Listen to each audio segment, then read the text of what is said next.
Asalaamu calaykum waraxmatullaahi wabarakaatuh. Waxaan bilaabi doonaa taariikh cusub oo aan ugu magac daray taariikhda Andalus. Andalus waxaa kaloo loo yaqiinay Iberia.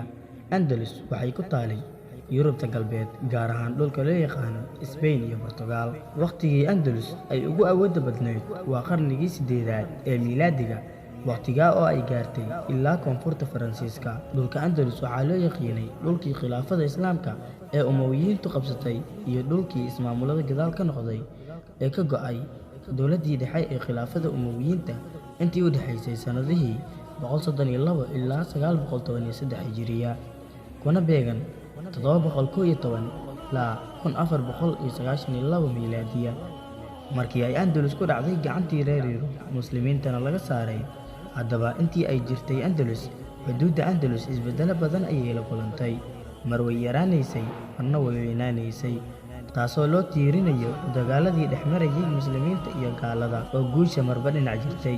Furashadii Andalus ee Muslimiinta kadib, markii ay ku sugnaatay xukunkii Islaamka, waxaa loo qaybiyay qaybo ay ka mid ahaayeen Andalusiya, Portugal, Castilla, Aragon, Leon, Barcelona iyo Isbaaniya. Markii hore waxay ahayd hal gobol oo hoos yimaada dowladdii Umayyadeed ee waqtigii Al-Waliid ibn Cabdilmaalik.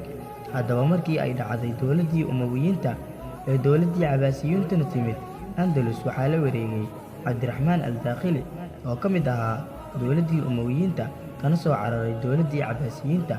Waxa uuna halkaa ka aasaasay imaaradii Qurduba, taasoo jirtay 179 sano. Andalus waxay noqotay meel ay ku kulmeen dhaqanno kala duwan, waxaana ku noolaa Muslimiin, Yahuud, Nasaaro, Carab, Barbar, Qoutiyiin iyo Faransiiska oo dhinac ah. Halkaas waxaa ka dhashay xadaarad horumar ah oo Andalus ka socday gobollada kale ee Islaamka. Andalus ayaa noqotay meel loo hanqaltaago sababtoo ah aqoonta iyo horumarka taariikhi awgeed oo ay kaga horeysay Yurubta oo dhan. Halkaa ayaan kusoo gabagabeynayaa qaybta koowaad. La soco qaybta xigta oo aan kusoo qaadan doono furashadii Andalus ee Islaamka.